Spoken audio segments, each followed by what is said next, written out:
تم نے اقرار کر لیا، سب اقرار کرو۔ وَأَخَذْتُمْ عَلَىٰ ذَٰلِكُمْ اِسْرِي، میرے سامنے تم سب اقرار کرو۔ قَالُوا أَقْرَرْنَا، ہم تو اب تم اس بات سے پھر نہیں سکتے کہ تم نے میرے ساتھ یہ وعدہ کیا۔ قَالُوا أَقْرَرْنَا قَالَ أَنَا مَعَكُمْ مِنَ الشَّاهِدِينَ، اور اب تم سب گواہ ہو اور میں تم سب پر گواہ ہوں۔ اللہ کی ذات نے انبیاء سے تاکید کرنی ہے، اور اتنے اقرار انبیاء سے کروائے جا رہے ہیں، اتنی تاکید کی جا رہی ہے۔ اللہ کا تو حکم بڑا ہے، صرف ایک حکم ہی اللہ تعالیٰ کی ذات اقدس کا کافی ہے۔ یہ اتنے اقرار کروانے کی کیا ضرورت تھی؟ اس کا مطلب ہے کہ بات کوئی غیر معمولی ہو رہی ہے، کسی غیر معمولی ہستی کا ذکر ہے جس کے لیے اتنے اقرار کروائے جا رہے ہیں۔ اللہ رب العزت خود فرماتا ہے کہ تم سب گواہ ہو اور میں تم سب پر گواہ ہوں کہ تم نے میری بارگاہ میں اقرار کیا تھا۔ سب کچھ دوں گا، کتابیں بھی دوں گا، حکمت دوں گا، سب کچھ کروں گا۔ دنیا میں جس چیز کی تمہیں ضرورت ہوگی وہ پہنچاؤں گا۔ جہاں کہیں معجزے کی ضرورت پڑی میں عطا کرنے والا ہوں۔ باطل مقابلے میں آئے گا، اور باطل سے مقابلہ کرنے کے لیے جو کچھ تمہیں ضرورت ہے وہ میرے ذمے ہے، میں دوں گا۔ میں کہیں تمہیں شکست نہیں ہونے دوں گا، میں خدا ہوں۔ کسی جگہ تم شکست نہیں کھاؤ گے، ہر جگہ تمہیں فتح ہو۔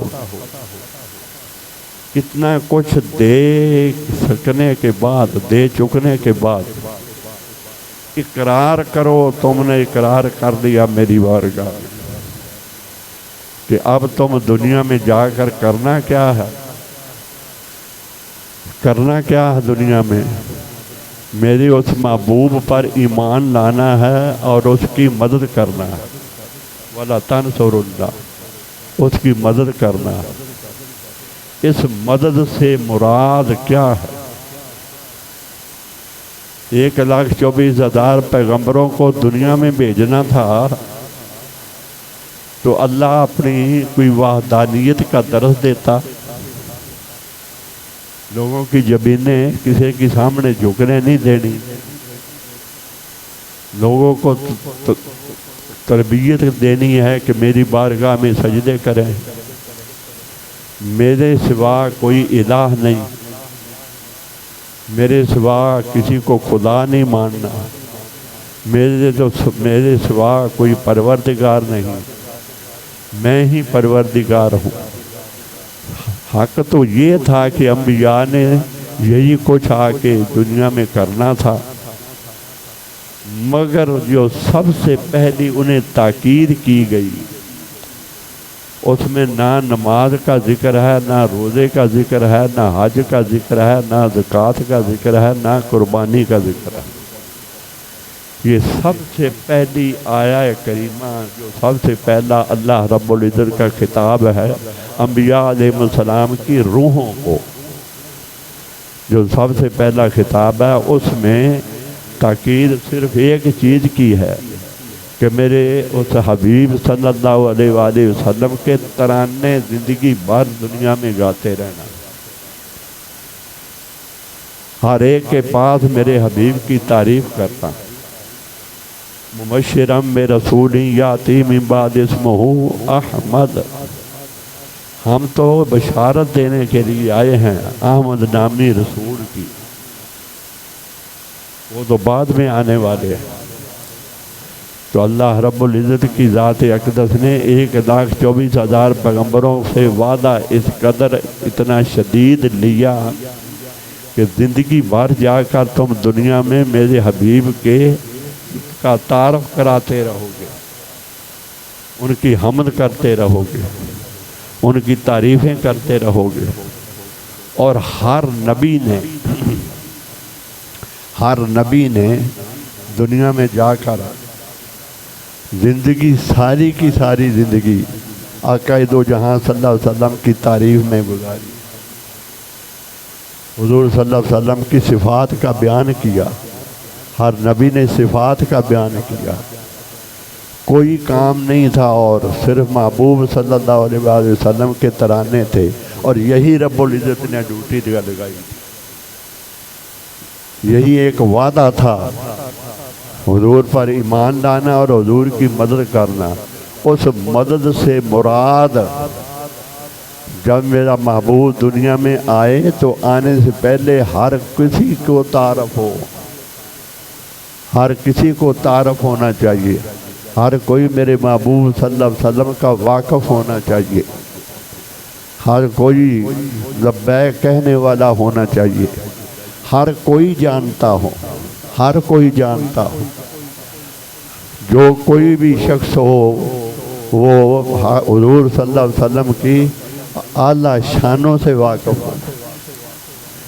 اور یہی شانیں جب انبیاء علیہ السلام نے اگلے خطابات میں ان کا ذکر آئے گا، تو وہی خطابات جو ان انبیاء کے تھے حضور صلی اللہ علیہ وسلم کی تعریف میں، انہی کا ذکر انبیاء کی امتیں اپنی اپنی امتوں میں کرتی رہیں۔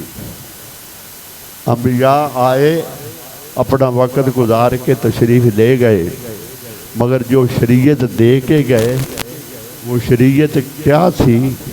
توریت تھی، زبور تھی، انجیل تھی، وہ کتاب تھی۔ اس کا وہ حصہ جس میں آقا دو جہاں صلی اللہ علیہ وسلم کا تعارف تھا، وہ لوگ ان سے لیتے اور وہ پڑھتے تھے۔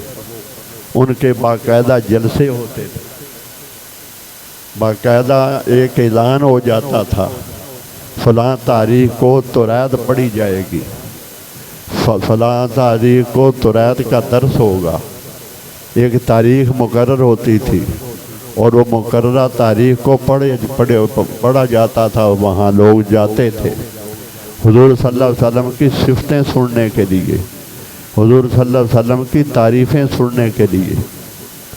تو کلمہ عید کی طرف آتے ہیں کہ عید سے مراد وہ محبوب، وہ شخصیت جس کے سامنے سب کو سارا واقعہ جس کے سامنے ہوا ہو، اس شخصیت کو کلمہ عید سے مخاطب کیا جاتا ہے۔ عید سے مراد جس کی تخلیق سب سے پہلے ہوئی، جس کی تخلیق یہ جو 12 ربیع الاول تھی، یہ آقا دو جہاں صلی اللہ علیہ وسلم کی ولادت تھی، تخلیق نہیں تھی۔ تخلیق اس سے بھی قبل ہوئی، جس کا ذکر بار بار قرآن میں آتا۔ تخلیق اس وقت ہوئی جب اللہ پاک نے اپنے نور سے آقا دو جہاں صلی اللہ علیہ وسلم کے نور کو نوازا تھا، نور کے فیض سے حضور صلی اللہ علیہ وسلم کو نوازا تھا، آپ کے نور کو نوازا تھا۔ تخلیق وہ آپ کی تخلیق تھی۔ پھر وہ جب اس تخلیق کے بعد یہی وجہ تھی کہ آقا دو جہاں صلی اللہ علیہ وسلم کائنات کی ہر شے کے آپ گواہ بنا دیے گئے، حضور صلی اللہ علیہ وسلم ہر شے کے گواہ بنا دیے گئے۔ تخلیق کب ہوئی؟ جب آدم علیہ السلام ابھی مٹی اور پانی کے درمیان تھے، آدم علیہ السلام میں ابھی روح بھی نہیں پھونکی تھی۔ آقا دو جہاں صلی اللہ علیہ وسلم نے فرمایا میں اس وقت بھی نبی تھا۔ فَكَيْفَ إِذَا جِئْنَا مِنْ كُلِّ هَؤُلَاءِ،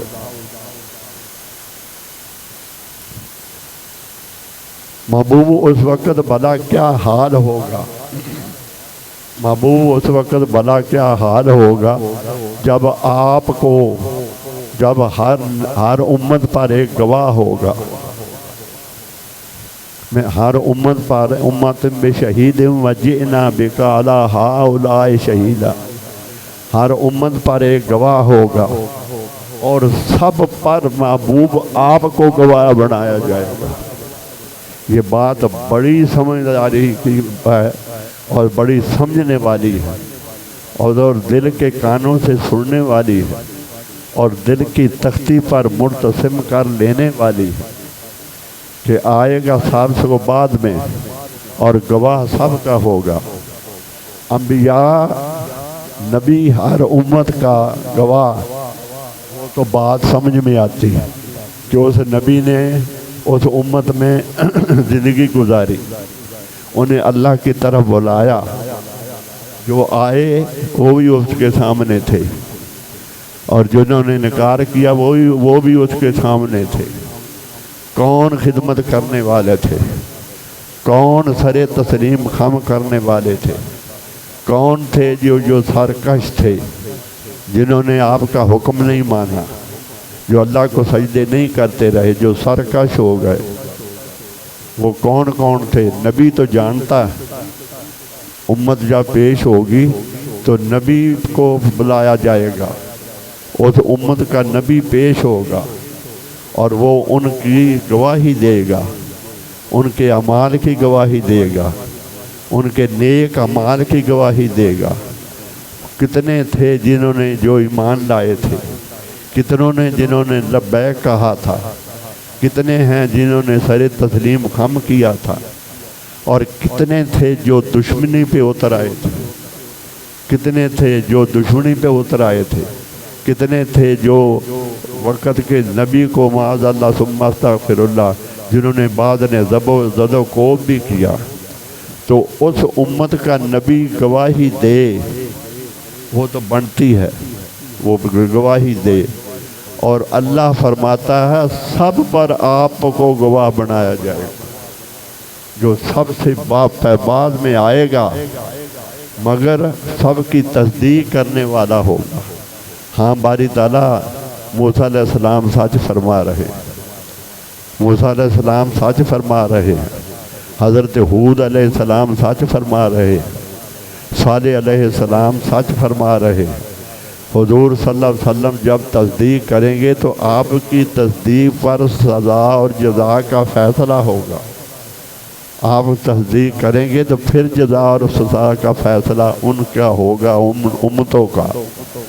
کون دوزخ میں جائے گا، کون جنت میں جائے گا، کون بخشا جائے گا، کون انعام حاصل کرے گا، سب کے گواہ آقا دو جہاں صلی اللہ علیہ وسلم کی ذات اقدس ہوں گے۔ اس لیے رب العزت نے فرمایا فَكَيْفَ إِذَا جَئْنَا، اس کے بعد پھر جو حدیث جو بیان ہونے والی ہے اس کی سمجھ آسانی کے ساتھ آ جاتی ہے۔ جب قرآن پڑھا جاتا ہے تو پھر اس حدیث کی سمجھ بھی آسانی کے ساتھ آ جاتی ہے۔ جب آقا دو جہاں صلی اللہ علیہ وسلم کی بارگاہ میں حضرت جابر رضی اللہ تعالی عنہ، حضرت جابر رضی اللہ تعالی عنہ نے عرض کی آقا سب سے پہلے اللہ پاک نے کس چیز کو پیدا فرمایا؟ سب سے پہلے کس چیز کو پیدا فرمایا؟ تو حضور صلی اللہ علیہ وسلم نے فرمایا سب سے پہلے اللہ پاک نے تیرے نبی کے نور کو اپنے نور کے فیض سے پیدا فرمایا۔ سب سے پہلے تیرے نبی کے نور کو اللہ پاک نے اپنے نور کے فیض سے پیدا فرمایا۔ اس وقت نہ لوح تھی، نہ قلم تھی، نہ شجر تھے، نہ حجر تھے، نہ جمادات تھے، نہ نباتات تھے، نہ سورج تھا، نہ چاند تھا، نہ آسمان تھا، نہ زمین تھی، نہ فرشتے تھے، نہ ستارے تھے، کچھ بھی نہ تھا۔ ایک مصطفیٰ تھا، دوسرا خدا تھا۔ آقا دو جہاں صلی اللہ علیہ وسلم یہ فرما رہے ہیں اس وقت کچھ بھی نہ تھا جب اللہ پاک نے اپنے نور کے فیض سے تیرے نبی کے نور کو پیدا فرمایا، اور پھر وہ جہاں چاہا وہ نور سیر کرتا رہا، وہ جہاں چاہا وہ نور سیر کرتا رہا۔ اب وہ سیر کتنا عرصہ ہوئی، کتنے ارب سال، کتنے کھرب سال، کہاں کہاں وہ سیر ہوتی رہی۔ آقا دو جہاں ایک قرآن پاک کی دوسری آیت سنو، قل ان صلاتی و نسکی و محیای و مماتی للہ رب العالمین۔ محبوب فرما دے انہیں میری نماز، تو فرما دے میری نماز، میری قربانی، میری زندگی، میری موت، میری ہر نیکی اللہ کی رضا کے لیے ہے، سب کچھ اللہ کے لیے ہے، اور میں سب سے پہلا مسلمان ہوں، وَأَنَا مِنَ الْمُسْلِمِينَ، اور میں سب سے پہلا مسلمان ہوں۔ ادھر فرمایا انبیاء کو کہ جب تم سب آ چکو گے تو آپ کے بعد وہ رسول آئے گا جو تصدیق کرنے والا ہو، جس پر تم نے ایمان لانا ہے اور جس کی مدد کرنی ہے، وہ تم سب کے بعد میں آئے گا۔ اور یہاں کیا فرمایا جا رہا ہے؟ حضور صلی اللہ علیہ وسلم سے فرمایا جا رہا ہے کہ محبوب تو کو وَأَنَا مِنَ الْمُسْلِمِينَ، میں سب سے پہلا مسلمان ہوں، سب سے پہلے میں مسلمان ہوں۔ اس زمانے میں زیادہ گہرائی میں آگے نہیں جاتا، اس سے آگے نہیں جاتا، اتنا کچھ بیان کرنے کے لیے ہے کہ خدا کی عزت کی قسم، خدا کی عزت کی قسم، خدا کی عزت کی قسم، سمجھ تو درکنار، ہماری سمجھ اس کے قریب تک نہیں پھٹک سکتی جو حقیقت ہے، جو حقیقت ہے مصطفیٰ کی۔ اس زمانے میں جب آپ نے فرمایا جہاں چاہتا وہ نور سیر کرتا رہا، اس سیر کے زمانے میں آپ نے 4 رکعت نفل ادا کیے تھے، 4 رکعت نفل ادا کیے تھے۔ وہ نفل کتنی لمبائی تھی اس کی؟ 90,000 سال کا قیام، 90,000 سال کا رکوع، 90,000 سال کا قعدہ، 90,000 سال کا سجدہ، ایک ایک جسر صلاۃ و تسبیح الگ الگ ہوتی ہے، ہر سجدہ 90,000 سال کا، ہر رکوع 90,000 سال کا۔ اب 4 رکعت پڑھی گئی، نوافل پڑھے گئے، وہ بتاؤ کتنا عرصہ لگتا ہے، کتنی مدت بنتی ہے، کوئی شے شمار میں آ سکتی ہے؟ اب حضور نے سے فرمایا کہ محبوب تو کہہ میں سب سے پہلا مسلمان ہوں، سب سے پہلا سجدے کرنے والا میں ہوں۔ اور جو حضور اکرم صلی اللہ علیہ وسلم حضرت جابر کو جواب دے رہے ہیں کہ جب اللہ نے چاہا باقی مخلوق کو پیدا کرے، جب باقی مخلوق کو پیدا کرنا چاہا رب العزت کی ذات نے، تو پھر اس نور کے 4 حصے کیے، اس نور کے 4 حصے کیے۔ ایک حصے سے لوح بنائی، دوسرے سے قلم بنایا، تیسرے سے فرشتے بنائے، پھر چوتھے حصے کے 4 حصے کیے۔ ایک کی کرسی بنائی، دوسرے سے باقی فرشتے بنائے، تیسرے سے دوسری شے، یعنی ہر ٹکڑے سے کائنات کی کوئی نہ کوئی شے، زمین، آسمان، چاند، ستارے، یہ سارے کا سارا کچھ، جب زمین بنائی تو چاند، ستارے سب کچھ اس میں آ گئے۔ تو جو کچھ بھی کائنات کی تخلیق ہے، آقا دو جہاں صلی اللہ علیہ وسلم نے فرمایا میرے نور سے پیدا فرمائی گی، میرے نور کے فیض سے پیدا فرمائی گی، جو بھی چیز ہے کائنات میں مارد وجود میں آئی میرے نور کے فیض سے پیدا کی گئی۔ اب حضرت مولانا شیخ الحدیث محدث دہلوی، شیخ الحدیث محدث دہلوی، آپ فرماتے ہیں کہ میں نے جب اس حدیث کو سنا، اس حدیث کو جب میں نے سنا، میرا دل للچایا، میرا دل چاہا کہ کہ میں اس منظر کو، وہ منظر کیسا ہوگا جب آقا دو جہاں صلی اللہ علیہ وسلم کے نور کا فیض زمین و آسمان کو، ہر چیز کو مل رہا ہوگا اور کائنات مارز وجود میں آ رہی ہوگی، تو وہ منظر کیسا ہوگا۔ میرا دل چاہا کہ میں وہ منظر اپنی آنکھوں سے دیکھوں۔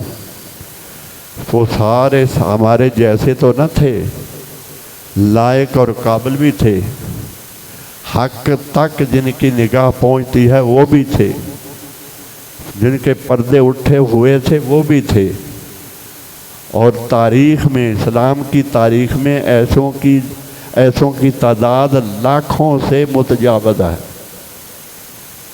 اتنے قابل ترین اشخاص جو ہو گزرے ہیں ان کی تعداد لاکھوں سے متجاوز ہے۔ حضرت مولانا شیخ الحدیث قبلہ عبدالحی رحمۃ اللہ علیہ آپ فرماتے ہیں، ایک کتاب ہے آپ کی برکات حیات پارسا، آپ اس کتاب میں فرماتے ہیں کہ میری جو دوسرے مسلک والے اسماعیل جو قتل ہو گیا تھا، جسے شاہ اسماعیل شہید کہتے ہیں، وہ کہتے ہیں شاہ اسماعیل شہید، لیکن ہمارے شہید نہیں مانتے، ہمارے شہید اسے نہیں مانتے، وہ اس بار موت کو حرام موت مانتے۔ وہ اس نے تحریک ایک چلائی تھی انگریزوں کے خلاف، اس تحریک کا نام تھا ریشمی رومال۔ اس تحریک کی قیادت اس نے کی تھی اور انگریزوں کے ساتھ لڑتا ہوا وہ قتل ہو گیا تھا۔ یہ کہتے ہیں کہ اسماعیل شہید ہے، اور جس نے شریعت کے متعلق پہلے اپنی زندگی میں جو کچھ بھی لکھا تھا، اس نے آقا دو جہاں صلی اللہ علیہ وسلم کی شان اقدس کے خلاف، حضور صلی اللہ علیہ وسلم کی عظمت کے خلاف، اور شریعت مطہرہ میں جو خطائیں اس نے کی تھیں، ان کی پاداش میں حضرت مولانا حضور شیخ الحدیث قبلہ میر علی حضرت بابا عبدالحی رحمۃ اللہ علیہ فرماتے ہیں کہ راکم نے خود اسے عالم برزخ میں دیکھا۔ فرماتے ہیں میں نے خود عالم برزخ میں دیکھا، دنیا میں جو کچھ وہ لکھ کے گیا وہ اس پر سخت نادم ہے، وہ اس عذاب میں مبتلا، وہ سخت نادم ہے جو کچھ دنیا میں وہ لکھ کر گیا۔ ان کا سارا دعویٰ آپ نے بھونڈا قرار دیا کہ میں نے سب کچھ اپنی آنکھوں سے دیکھا۔ میں نے عرض کی کہ ہماری اس تاریخ میں ایسوں کی تعداد لاکھوں سے متجاوز ہے، اور کتنے ایسے ہیں، میں انہیں گننا شروع کر دیا تو وقت زیادہ صرف ہو جائے گا۔ کتنے حضرت شیخ ولی اللہ محدث دہلوی، یہ خود شخصیت ایسی ہیں کہ آپ فرماتے ہیں کہ میں نے بخاری شریف میرے ساتھ 8 طالب علم اور تھے اور 9واں میں تھا، یا 7 اور تھے 8واں میں تھا۔ ہم 8 طالب علموں نے بخاری شریف آقا دو جہاں صلی اللہ علیہ وسلم، خواب میں نہیں بیداری میں، آقا دو جہاں صلی اللہ علیہ وسلم کے سامنے پڑھی۔ ہم نے بخاری شریف حضور صلی اللہ علیہ وسلم کی ذات اقدس سے پڑھی، بلا واسطہ اور بیداری، خواب میں نہیں بیداری میں پڑھی، اور جن کی آقا دو جہاں صلی اللہ علیہ وسلم نے تصحیح فرمائی، جن احادیث کی، ان احادیث کا اسے جمع کر کے اس کا نام الدر الثمین رکھا۔ الدر الثمین اس کتاب کا نام ہے۔ یہ وہ احادیث ہیں جن کی آقا دو جہاں صلی اللہ علیہ وسلم نے تصحیح فرمائی، یعنی شاہ ولی اللہ محدث دہلوی وہ شخصیت ہیں۔ اور میں دوسروں کی بات کروں، امام جلال الدین سیوطی رحمۃ اللہ علیہ، آپ فرماتے ہیں کہ میں بچپن میں میں قرآن پاک ناظرہ بلا واسطہ میں نے آقا دو جہاں صلی اللہ علیہ وسلم سے پڑھا، کسی واسطے سے نہیں، بلا واسطہ، اور خواب میں نہیں بلکہ بیداری میں نے قرآن پاک ناظرہ آقا دو جہاں صلی اللہ علیہ وسلم سے میں نے پڑھا، اور آپ فرماتے ہیں کہ مجھے کوئی مغالطہ لگ جائے، کوئی بھی مغالطہ لگ جائے، کسی معاملے میں، کسی حدیث میں، کسی مسئلے میں کوئی مغالطہ لگ جائے، مجھے پوچھنا مقصود ہو تو فرماتے ہیں خدا کی قسم میں آقا دو جہاں کی بارگاہ میں التجا کرتا ہوں، میری التجا کرنے کی دیر ہوتی ہے، لمحہ نہیں بیتتا مجھے وہاں سے جواب آ جاتا ہے۔ میں نے جو کچھ بھی پوچھنا ہو آقا دو جہاں صلی اللہ علیہ وسلم کی ذات اقدس سے براہ راست پوچھتے ہیں، وہ ہستی انہیں ٹھوکر کھانے بھی دیتی ہے، وہ ہستی جو ٹھوکر کھانے بھی دیتی ہے اپنے ان کو جنہوں نے ان کے دین کو پالا، جو دین میں پلے، دین میں پیدا ہوئے، دین میں پلے اور دین میں بڑھے، جو بڑھ رہے ہیں اور چاروانگے عالم میں دین کو پھیلا رہے ہیں، جنہوں نے اپنی زندگی کا ایک ایک سانس تک وہ دین کے لیے وقف کیا اور آپ کی شریعت کے لیے وقف کیا، ایسے لوگوں کو آقا دو جہاں صلی اللہ علیہ وسلم اپنی کسٹڈی میں رکھتے ہیں۔ آپ نے 4 سنت نہیں پڑھی تھی، ہر چھوٹے اور بڑے کو پتہ ہے اس بات کا۔ حضرت پیر میر علی شاہ صاحب نے حج کے ساتھ جا رہے تھے، اس دن سفر کو زیادہ پیدل کیا تھا، تھک گئے، تو عشاء کی نماز جب ادا کرنے لگے تو سنتے نہ پڑھی، باقی فرض پڑھ لیے، اور خواب میں آقا دو جہاں تشریف لے آئے، آپ کے پاس سے گزر گئے۔ حضور میر علی شاہ صاحب پیچھے دوڑے، آقا مجھ سے کیا غلطی ہو گئی، مجھے بلایا تک نہیں اور آپ آگے تشریف لے آئے، مجھے میرے ساتھ بات تک نہیں کی۔ فرمایا کیا میرے ساتھ ناراض ہیں آپ؟ فرمایا اور ناراضگی کیا ہو سکتی ہے، اگر سنتیں تو نے نہ پڑھی تو پھر کون پڑھے گا؟ وہ انہیں ٹھوکر نہیں کھانے دیتے، کسی مقام پہ ٹھوکر نہیں کھانے دیتے۔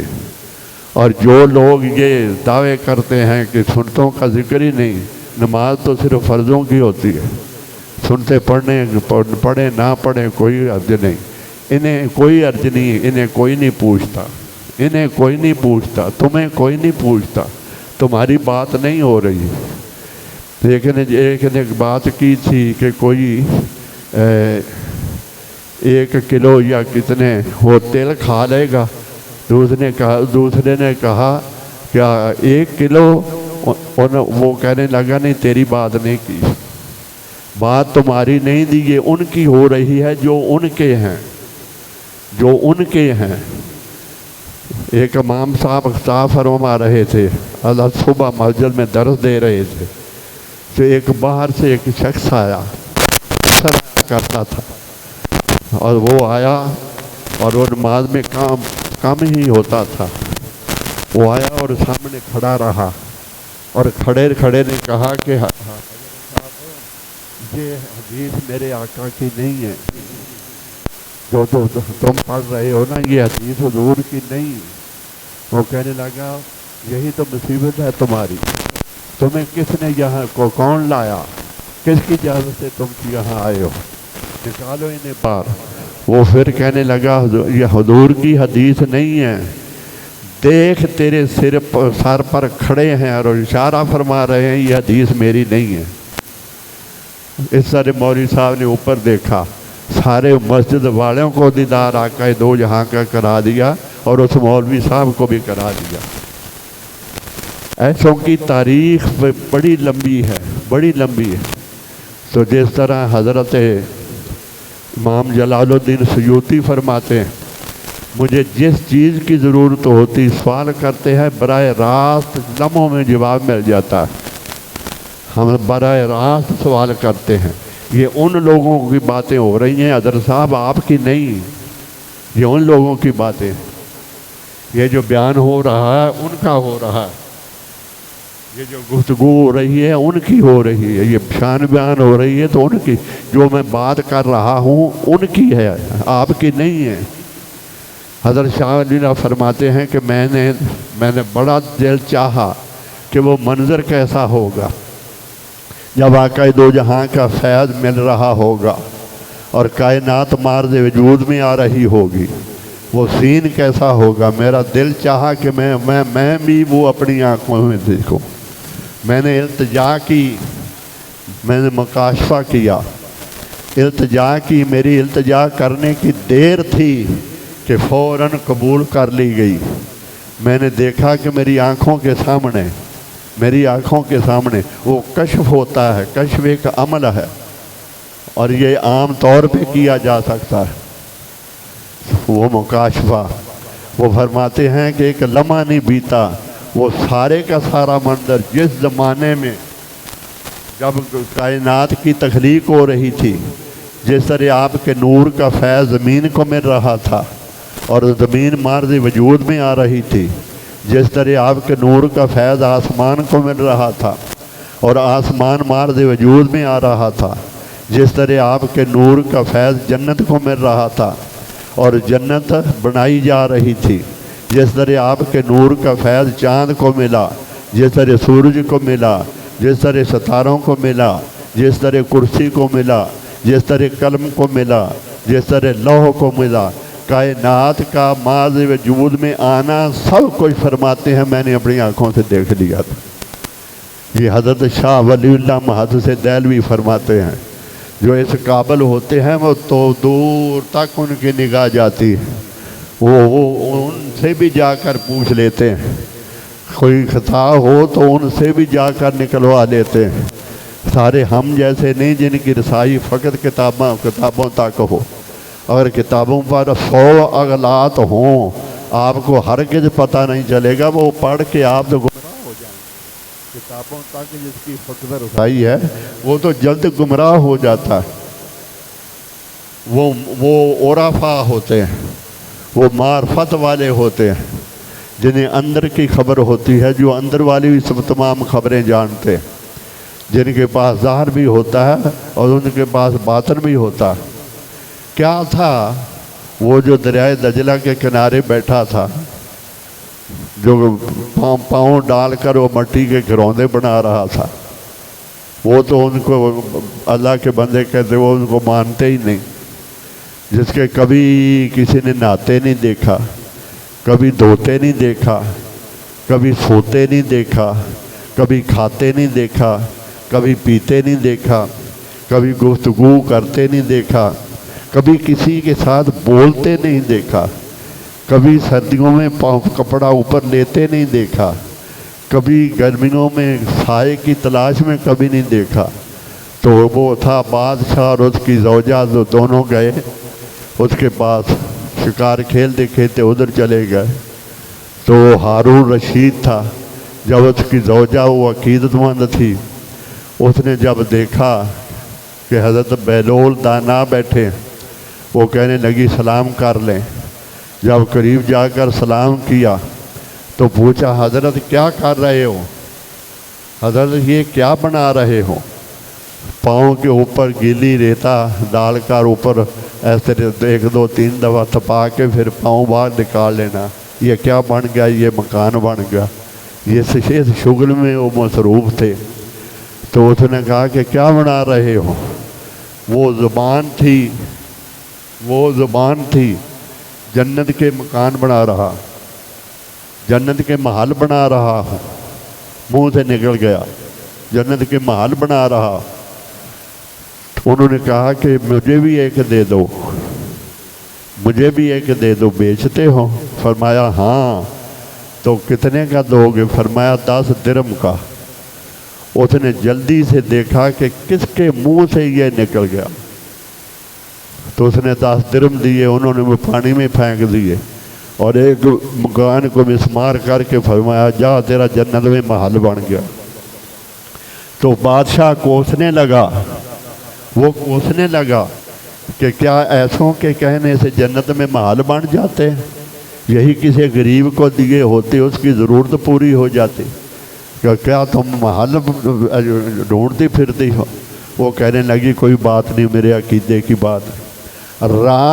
بات یہی کی تھی، رات جب خواب میں اٹھا، خواب آیا تو جنت کی سیر کر رہا ہے، جنت میں پھر رہا ہے، ایک عالی شان محل دیکھا، اس پر لکھا تھا یہ زبیدہ خاتون کا محل ہے۔ تو بیوی کا مکان سمجھ کر اندر داخل ہونے